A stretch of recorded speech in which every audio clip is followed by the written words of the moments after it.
All right, what's up, everybody? Welcome back to another episode. This is a short episode of the Oner podcast. This is something we have not done yet. This is like a mini Oner reaction Yeah. episode.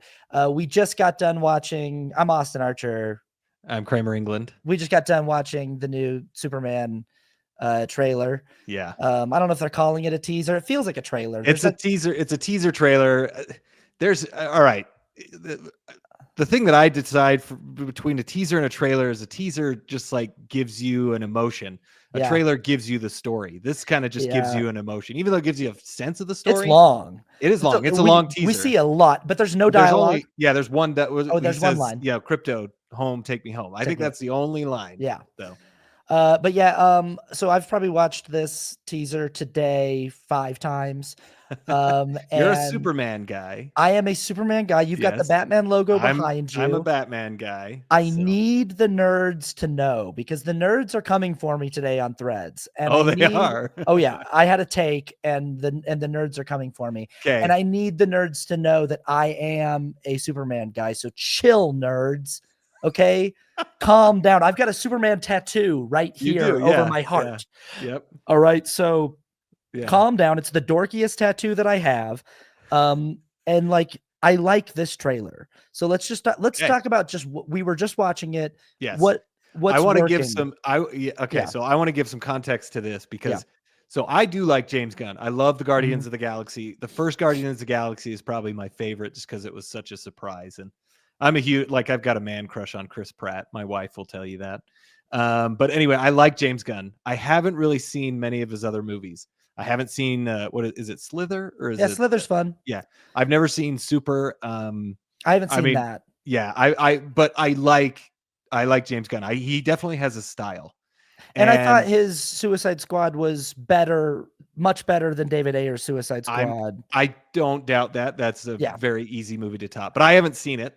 I don't think that his Suicide Squad is as good as people think it is. I just think it's better than David Ayer's. Better than that, yeah. Yeah, but yeah. So, but I like James Gunn. Now, everything I have seen from this movie, all the stills and all the stuff and everything that James Gunn is saying has not made me excited.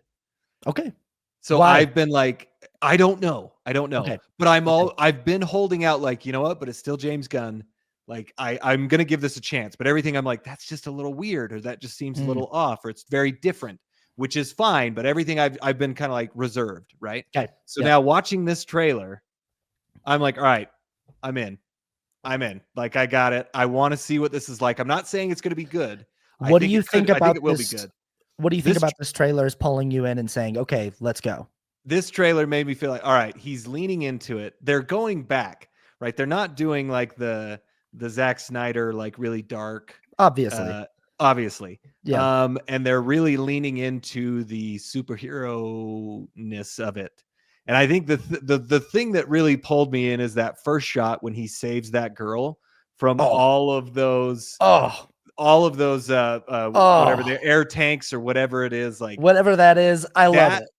That was even the first, like when he's sitting there and he's like, almost looks like he's almost dead, but then he saves the girl. He puts her in front. Like, I'm like, dude, that I get that. And this is I don't know what it was. It just like all of a sudden I got total chills. Oh yeah, and like that pulled me in like crazy. This is something that James Gunn's superhero movies have done well. Yes, is like these really colorful, big comic book images that are really beautiful and cinematic. And I mean, all 3 Guardians of the Galaxy movies have really wonderful imagery that's really big and epic and beautifully painted and conceived.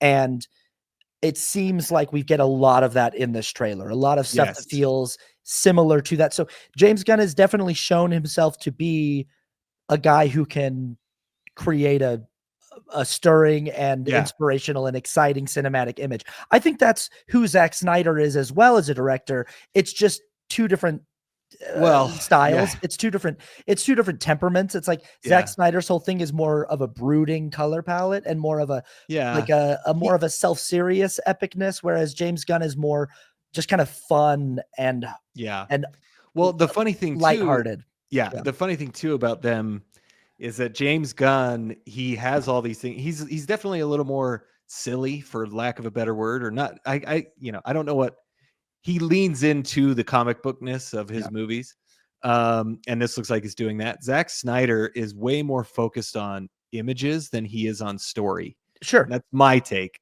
James Gunn is focused more on story, which produces good images.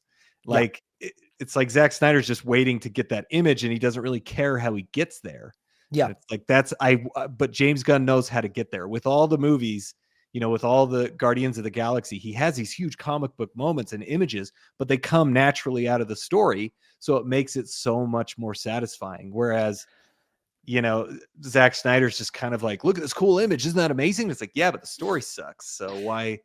So let's talk about this a little bit. Let's spend a little bit of time on this while we're talking about this trailer. A big part of the online discourse is like the kind of the fight between like Snyder stans and Snyder fans and people who hated Man of Steel. And so it feels like there's this rift of people who are like, yeah, suck it, Man of Steel fans. This is what a real Superman movie looks like. And Man of Steel fans going, oh, this movie looks so soft. Like this looks like crap, and like this weird.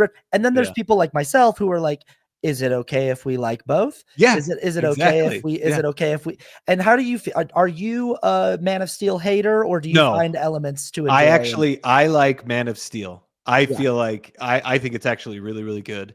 I really like Henry Cavill. I think he was an awesome choice to play Superman. I really like that movie. I don't feel like it reached its full potential, but I feel like there was a way to make it better. But I really enjoy Man of Steel.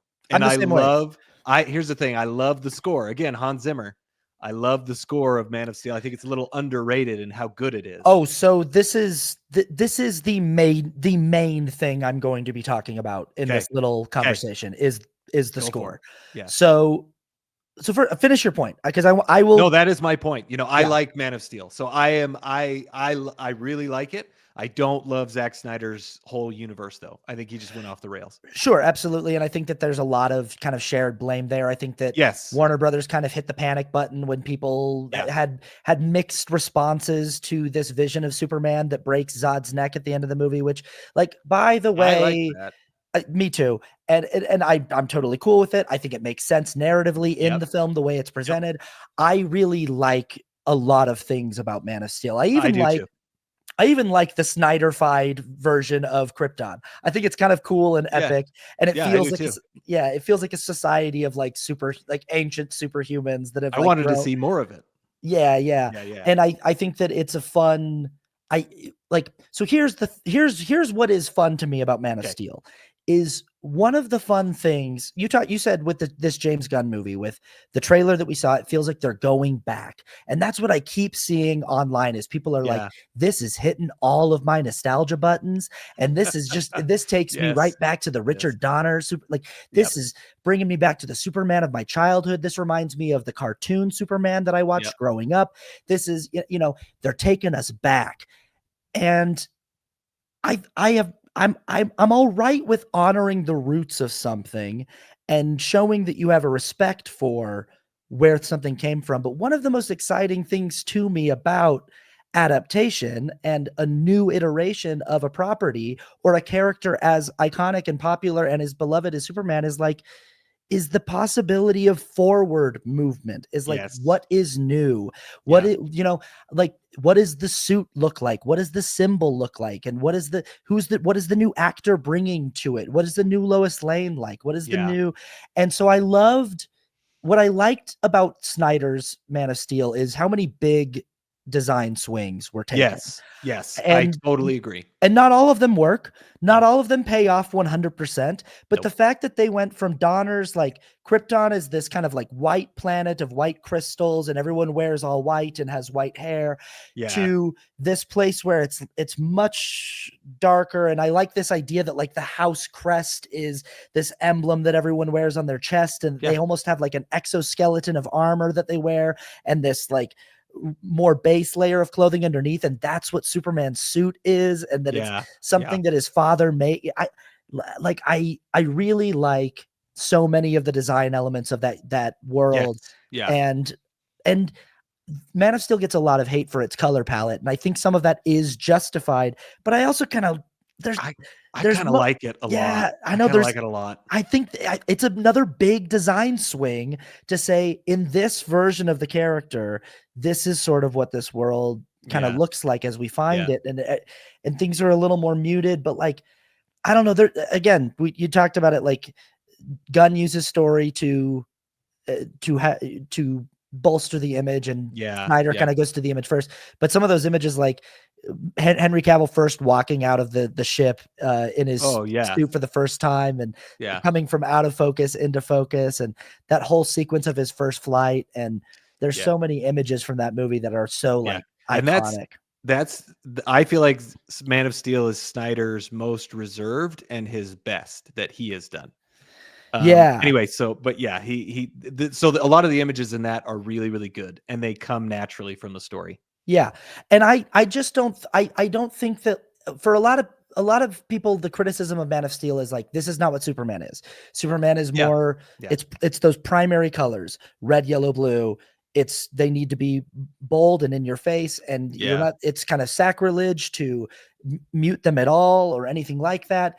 And what that sort of translates to in the Man of Steel reaction is, we should just remake the Donner movies. And I don't think that like, listen, this trailer gets me going. Like I said, I watched it 5 times today. And again, nerds, calm down. I will be there in the theaters on opening night, and I will be sat, and I will most likely enjoy this film. And this trailer gives me the chills. Him jumping in front of that girl, Nathan Fillion coming out and shooting some Green Lantern stuff. Dude, Nicholas Hoult is, I think, emerging as one of the great character actors right now in the film industry. I've seen him like 4 movies in a row where I've just been like, this guy's awesome. This guy's great. He's great. So great. Rachel Brosnahan, like great choices casting wise. We talked about, we love the contrast between Corin Sweat's Clark Kent and his Superman. Yeah. A lot of people are talking about this online, that they're saying, oh, these two look like 2 different people. They do. Which I'm like, hey, good for you guys for making that a point. Yeah. And that's cool. I have seen some people be like, I don't like the fakeness of the Christopher Reeve fake dork Clark Kent, or what it looks like maybe David Cornswell's doing here. And they're like, I like that Cavill is genuine as Clark Kent, and his Clark Kent. And I like that too. I think that that's a cool thing, that his Clark Kent doesn't feel the need to put on the attitude. Like he's just as genuine as Clark Kent as he is as Superman. I think that that's a cool take. But I just want to make it clear that I think that there's a lot to really enjoy here. I think the idea of crypto here is that very much so James Gunn in this trailer going like, hey guys, don't worry, we got new stuff in store. We've never done crypto. So here we go. So I also don't want to, like, I get here that there is a lot of new stuff happening. We've got a new suit. We've got a new symbol that's based on a particular story in the comics.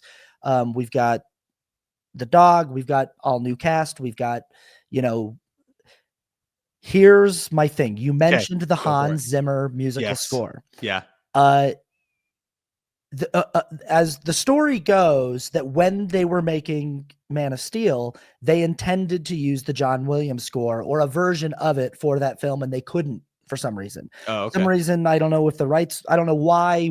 This is what I've heard, and I don't know if this can be verified, but I'm like, I don't know why Warner Brothers and DC wouldn't have had the rights to the John Williams score if they wanted it. But so they had to go to Hans Zimmer and say, you have the task of recreating one of the most iconic film scores of all time. So I don't want people to get me wrong on this. I understand that John Williams' Superman score is one of the most iconic film scores of all time. I understand that John Williams is one of the most iconic film composers of all time. And that when he composes a theme for a movie, it's really hard to conceive of that movie or those characters without that music. I get that. And my biggest problem with this trailer is that music. Because totally understand that. Do you get what I'm saying? I get what you're saying, because I totally agree. Like, okay, this is new, but you're still pulling me back to the Donner era because of that song. And so I totally with the font. When it says from James Gunn, he's doing the font from the Donner movies. Which they did in Superman Returns. Which was supposed to exist in the continuity of the Donner movies. And so I'm like, okay, is Superman by James Gunn in the continuity of the Donner films, which I don't think that it is. I don't think it is. Yeah. I don't.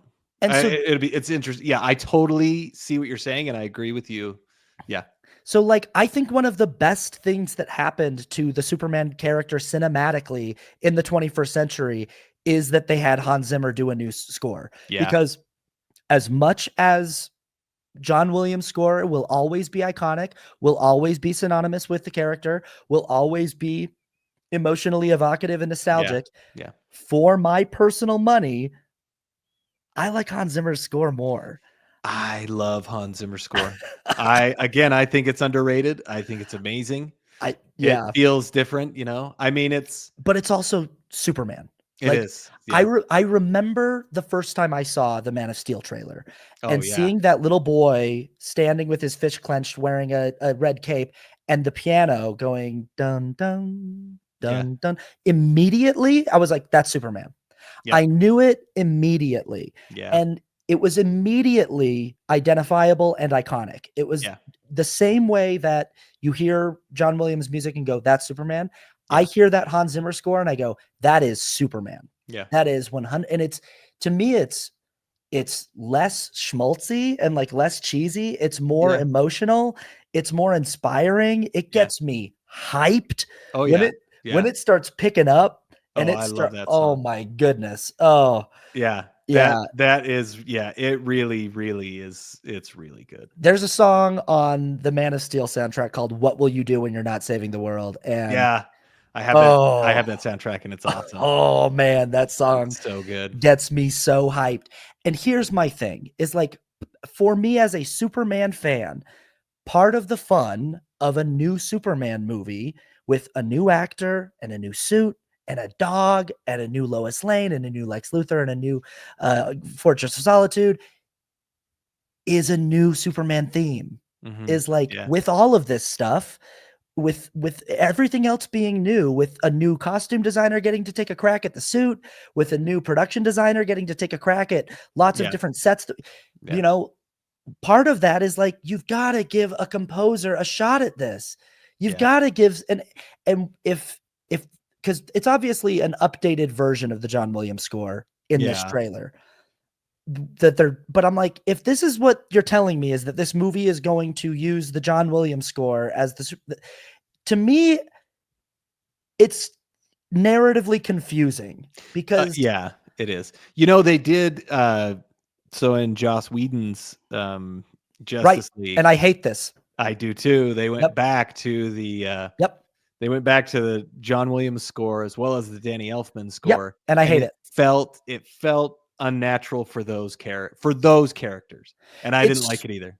So the way I think of it is, because glad you brought that up. Like, when I was watching the movie Split in the theaters, great M. Night Shyamalan movie. Spoiler alert, if you've never seen Split, the M. Night Shyamalan twist to Split is that it's a secret sequel for the movie Unbreakable. Secret sequel. Really fun twist. But I remember sitting in the theater watching Split and being like, "Wow, James McAvoy was great in this movie. It's awesome." The movie's just about over, and there's a scene at the end of the movie where James McAvoy's like looking in the mirror and he's examining, he just got shot by a shotgun and he's sort of examining the damage.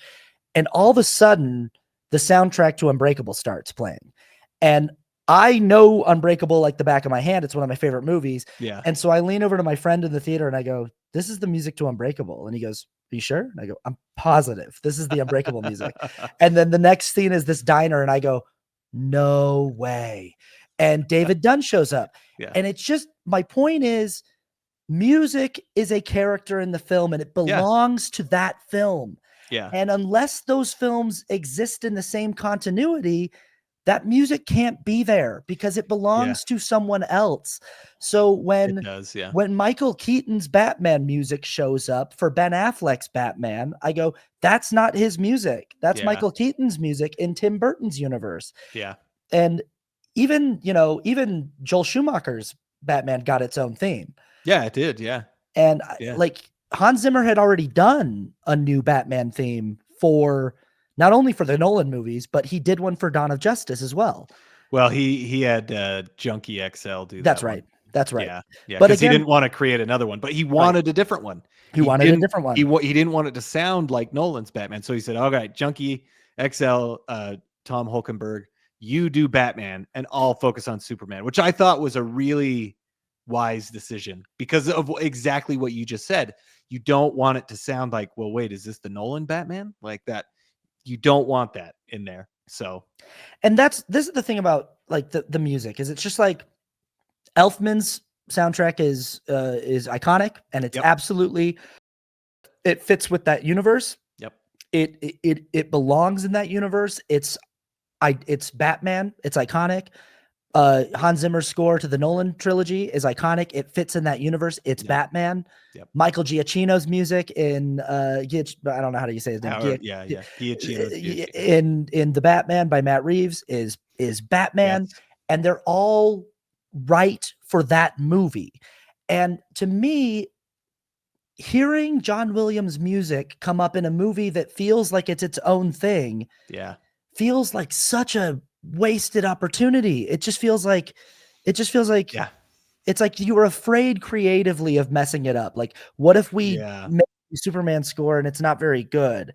Like, shouldn't we just go to the John Williams one? It's right there. And it's like, but you've got to take on the task. You wanted to direct a new Superman movie that exists outside of the Donner continuity, that is its own. That's the beginning.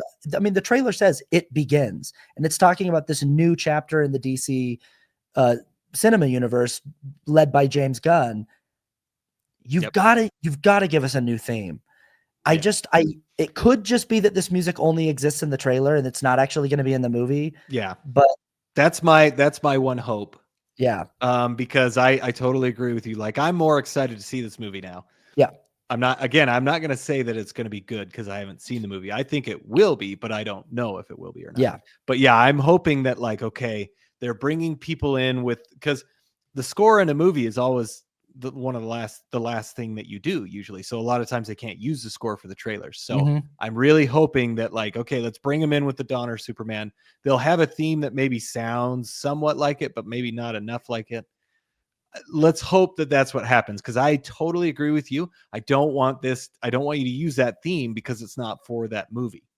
Yeah, it's just like, and it's like we talked about this with Gladiator 2. Like, one of the most disappointing things about Gladiator 2 is that it didn't have Hans Zimmer's music. And in this case, it's like you can, because it's the same movie. Yeah. It's the same characters, it's the same cinematic universe, it's the same cinematic continuity. So it was a bummer to not only have a much worse movie at the writing level, but also to like lose this amazing music that made the first movie so good.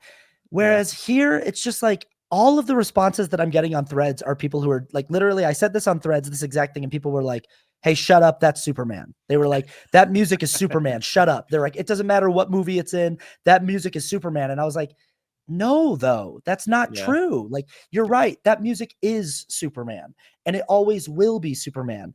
But Hans Zimmer's score for Man of Steel is also very much so Superman. And I'm so glad that it exists. I'm so glad that score exists and that it's also Superman. Yeah. And I like, it's one of my favorite things about that movie is that like, as iconic as John Williams is as a composer, so is Hans Zimmer. And like, his is also just as cool. And that trailer had Hans Zimmer's music in it when it was Man of Steel. Yeah. And it was, and immediately you went, oh, this is something different. Yeah. This is something new. And there's a lot that I'm so excited by in this James Gunn trailer, but that is the one thing that I go, oh man, what a bummer if you're going to give me this whole new introduction to the character with new actors and all this new design, but you're going to wuss out on the score. You're going to like go like, we don't dare to try. We don't dare to, it's like, well, why do you dare to redesign the emblem? Why do you dare to redesign the suit? Why do you very good point. Yeah. I think you've got to be willing to take the risk. I think you have to. Yeah. I really hope that they do. Yeah, me too. We'll see. I'm sure in the coming days they'll talk about it. So maybe James Gunn will say something, but anyway, that's all I had to say about it. Do you have anything else to say about that? I just remembered that there is another line. That kid says Superman. Oh, like, we need Superman or something. So there's like two lines in this trailer. And I think people are chanting Superman at one point because we don't actually get the title Superman in the trailer. They just chant it, and then it tells us the date that it's released. Yeah, exactly. I think, I'm excited. We'll see how it is. I'm excited to see it, but I totally agree with everything you said. All right. What do you guys think? Are you so mad that I'm worried about the John Williams music being in James Gunn's movie? Do you get what I'm saying? Does it make sense, or are the nerds gonna cancel us for? Yep. All right. But yeah, I'll be there July 11th. Yep. I'll be there. We will probably have to do a podcast on it. So we'll both be there. We will be doing it. Yes. So yeah, we'll see you there then. And we'll see. That's it for that. Yep. We're keeping this one short. All right. Thanks, guys. We'll see you at the next one. Bye-bye. Bye-bye.